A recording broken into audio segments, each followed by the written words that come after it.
আইও মা ছোট্ট বন্ধুরা, এই লোকটি সকাল সকাল আমাকে এরকম ধরে আনলো কেন জানি না, কপালে আজকে কি দুঃখ আছে। আইও মা মালিক, কথা নেই বার্তা নেই, আমার পিছনে এরকম লাঠি ঢুকিয়ে দিলে কেন? আমার পেছনটা তো অনেক ব্যথা করছে।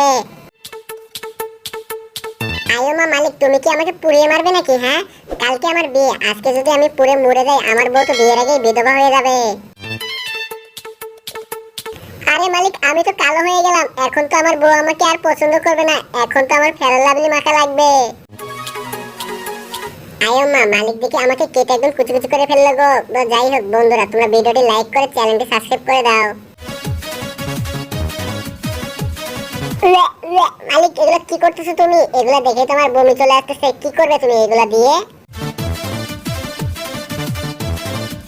আরে বাহ, মালিক দেখি রুটি খাওয়ার জন্য অনেক সুন্দর চাটনি বানিয়ে ফেললে। তো বন্ধুরা ভিডিওটি কেমন লাগলো অবশ্যই কমেন্ট করে জানাও, আর চ্যানেলে নতুন হলে চ্যানেলটি সাবস্ক্রাইব করে দিতে ভুলো না কিন্তু।